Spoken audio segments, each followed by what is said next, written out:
Epístola de Paulo aos Hebreus, capítulo 7. Porque este Melquisedeque, que era rei de Salém, sacerdote do Deus Altíssimo, e que saiu ao encontro de Abraão quando ele regressava da matança dos reis e o abençoou, a quem também Abraão deu o dízimo de tudo, e primeiramente é, por interpretação, rei de justiça e depois também rei de Salém, que é rei da paz.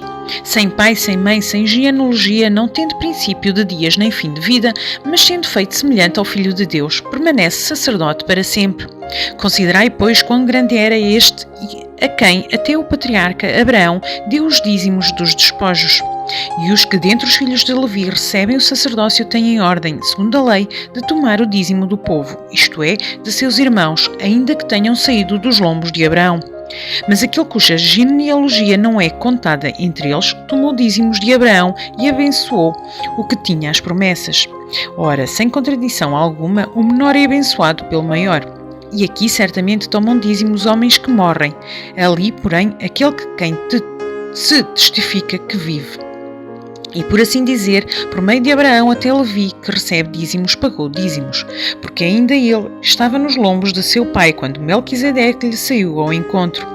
De sorte que, se a perfeição fosse pelo sacerdócio levítico, porque sob ele o povo recebeu a lei, que necessidade havia mais de que outro sacerdote se levantasse segundo a ordem de Melquisedeque e não fosse chamado segundo a ordem de Arão?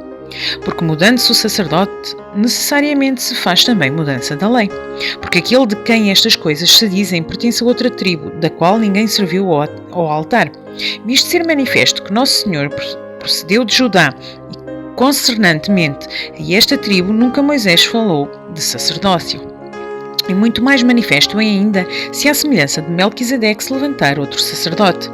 Ou não foi feito segundo a lei do mandamento carnal, mas segundo o poder da vida incorruptível. Porque ele assim testifica: tu és sacerdote eterno, eternamente, segundo a ordem de Melquisedeque. Porque o precedente mandamento é abrogado por causa da sua fraqueza e inutilidade. Pois a lei nenhuma coisa aperfeiçoou, e desta sorte é introduzida uma melhor esperança pela qual chegamos a Deus. E visto como não é sem prestar juramento, porque certamente aqueles sem juramento foram feitos sacerdotes, mas este com juramento por aquele que lhe disse: jurou o Senhor e não se arrependerá, tu és sacerdote eternamente segundo a ordem de Melquisedeque.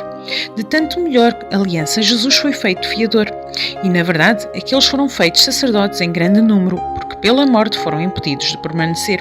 Mas este, porque permanece eternamente, tem o sacerdócio perpétuo. Portanto, pode também salvar perfeitamente os que por ele se chegam a Deus, vivendo sempre para interceder por eles. Porque nos convinha, tal como sumo sacerdote santo, inocente, imaculado, separado dos pecadores, e feito mais sublime do que os céus, que não necessitasse, como os sumos sacerdotes, de oferecer cada dia sacrifícios primeiramente por seus próprios pecados e depois pelos povos do povo, porque isto fez ele uma vez oferecendo-se a si mesmo.